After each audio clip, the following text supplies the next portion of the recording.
नमस्कार, स्वागत है आपका। आप देख रहे हैं प्राइम टीवी और मैं कीर्ति। प्रतापगढ़ के कुंडा थाना क्षेत्र में दर्दनाक सड़क हादसे की खबर सामने आई है, जहां देर रात बारातियों से भरी गाड़ी ट्रक में घुस गई। इस भीषण हादसे में गाड़ी में सवार 6 बच्चों सहित 14 लोगों की मौके पर ही मौत हो गई।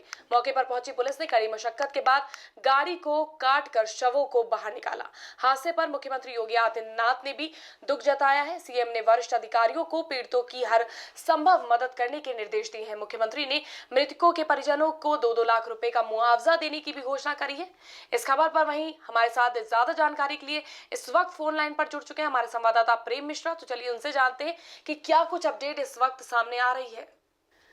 जी प्रेम मिश्रा जी, सबसे पहले मैं ये जानना चाहती हूँ, इस सड़क दुर्घटना जो प्रतापगढ़ के कुंडा थाना क्षेत्र में घटी है, इसको लेकर क्या कुछ अपडेट इस वक्त सामने आ रही है? मैडम बताना चाहेंगे कि अभी कल रात को अचानक जो बाराती थे जो बोलेरो में पूरी तरीके से सवार होकर घर के लिए अपने रवाना हो रहे थे, जो घर के लिए रवाना हो रहे थे, जो कि रास्ते में एक देव का इनारा पड़ता है क्षेत्र, वहां पर एक ट्रक में जोरदार इनकी टक्कर हुई बोलेरो की, जिससे बोलेरो की पूरी तरीके से खर्चे हो गए।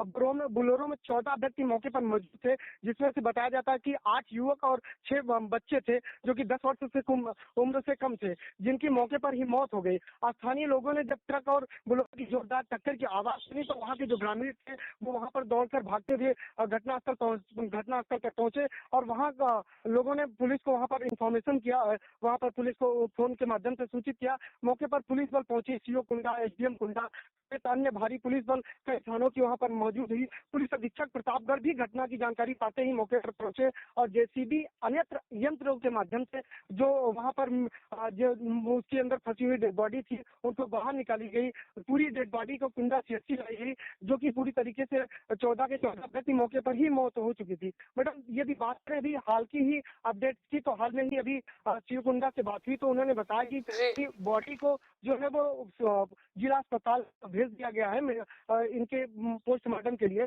पोस्टमार्टम रिपोर्ट अभी आई नहीं है, जिसके माध्यम से यह नहीं कहा जा सकता है कि जो बोलेरो सवार था वह कोई ड्रिंक में था या फिर साफ माइंड में था, या किसी ड्रिंक के माध्यम से ही वो वाहन बाइक चला रहा था, जिसकी वजह से अभी ये खुलासा बाकी है। जी मैडम।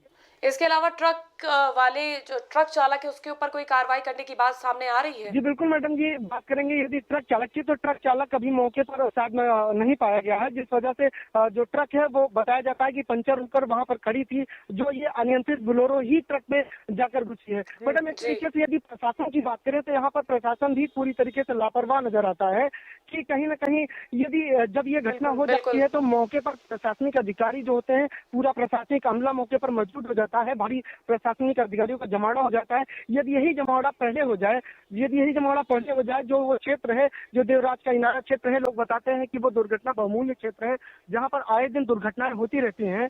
तो ये इलाके में यदि स्ट्रीट लाइट, यदि पीडब्ल्यूडी या अन्य जो विभागीय लोग होते हैं नगर पंचायत क्षेत्र के अंतर्गत, यदि यहाँ पर स्ट्रीट लाइट, जो स्पीड नियंत्रण रोड होता है और जो स्पीड ब्रेकर होता है, यदि ये चीज वहाँ पर लगा दी जाए जिसकी वजह से ये दुर्घटनाएं न हो सके, तो ये कहीं ना कहीं ये एक नया दुर्घटना यहाँ पर प्रतापगढ़ में ना सामने आता। बात करें मैडम अभी प्रतापगढ़ जिला, तो जो वर पक्ष, कन्या पक्ष व फिर जो अन्यत्र बराती गए हुए थे, वो उनकी पूरी तरीके से जमावड़ा लग रहा है पूरे जिला अस्पताल में। ये जो माहौल है वो चीख पुकार की आवाज, प्रतापगढ़ में ये दिल दहला देने वाली जो घटना अभी सामने आई है, ये कहीं ना कहीं लोगों के अंदर एक खौफ सा बन गया है। लेकिन यदि इसमें हम कहें कि प्रशासनिक अधिकारी की ही गलती है, तो मैडम जिस तरीके से प्रशासनिक अधिकारी को पूरी तरीके से गलत ठहरा जाए, लोगों को पूर्णतः जिम्मेदार होना चाहिए, वे अपने प्रति सजग हो। जिस तरीके से बारात में ड्रिंक इत्यादि कर लेते हैं, फिर रात में उन्हें घर आने की आवश्यकता नहीं थी, रात अधिक थी, धूमिल क्षेत्र था, इस समय सर्दी का मौसम है, कोहरा कुछ हद तक 1-2% जारी हो चुका है, तो लोग इसमें सुरक्षित रहते हैं। यदि वो अपने घर पर रहें तो ज्यादा अच्छा रहेगा, लेकिन वो यदि मनमानी कर वहां से आते हैं, जमाला होने के बाद वो अपने घर के लिए निकलते हैं, तो उन्हें सुरक्षित होकर सुरक्षित देश में ही निकलना चाहिए था। इसलिए यहाँ पर हम प्रशासन को पूरी तरीके से लापरवाह नहीं कहेंगे, लोग स्वयं अपने। बिल्कुल प्रेम जी, अगर आपको भी सचेत होना बिल्कुल जरूरी है, साथ ही साथ सरकार सरकार को भी सचेत होना जरूरी है और इन तरह की खामियों को पूरा करने में सरकार की भी कहीं ना कहीं कमी सामने आती है। इसी के साथ ही जो हादसा हुआ है वो बेशक दर्दनाक है। इसी के साथ जो सरकार ने मुआवजे की बात करी है उसको लेकर क्या कुछ खबर सामने आ रही है और परिजनों का इस पे क्या कुछ कहना है कि मुख्यमंत्री ने जो मृतकों के परिजनों को 2-2 लाख रुपए का मुआवजा देने की बात करी है, उस पे परिजनों का क्या कुछ रुख सामने आ रहा है? जी मैडम, परिजनों का अभी तो पूरी तरीके से रो रो के बुरा हाल है। परिजन खुद ही अपने जो मृतक परिजन है, किसी का भाई, किसी का पुत्र और किसी का बेटा, जिस तरीके से मृतक अवस्था में पाया गया है, उनका खुद ही रो रो के बुरा हाल है। लेकिन जो मृतक की जो आंतरिक जो उनकी सोच है, वो जो चाहते हैं कि उन्हें सरकार द्वारा कुछ मुआवजा इत्यादि दिया जाए जिससे वे कुछ राहत ले सकें। जी, बहुत बहुत शुक्रिया प्रेम जी हमारे साथ जुड़ने के लिए। धन्यवाद मैडम।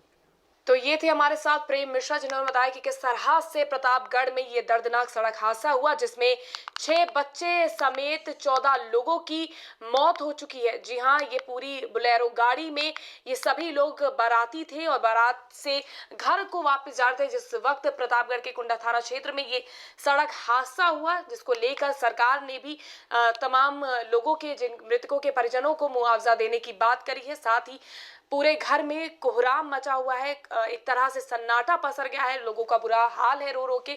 वहीं किसकी लापरवाही है, क्या कुछ घटना के पीछे का है, अभी फिलहाल डेड बॉडीज जो है वो पोस्टमार्टम के लिए भेज दी गई हैं। ट्रक जो बोलेरो चालक है उसके पीछे भी ये पता नहीं चल पाया है कि वो किस हालत में जो गाड़ी थी उसको ड्राइव कर रहा था। फिलहाल ये भी बताया जा रहा है कि सरकार की कहीं ना कहीं कमी भी जो है वो उजागर होकर सामने आ रही है कि जिस तरह से स्ट्रीट लाइट्स कहीं नहीं थी वहां पर, जिस वजह से यह हादसा हुआ होगा। अंधेरा कोहरा और साथ ही ठंड में जो कोहरा बढ़ जाता है उस वजह से भी यह हादसा होने के अत्यधिक जो संभावनाएं हैं वो हो सकती हैं। फिलहाल के लिए बस इतना ही। देश और दुनिया की तमाम बड़ी खबरों के लिए आप बने रहिए सिर्फ और सिर्फ प्राइम टीवी के साथ।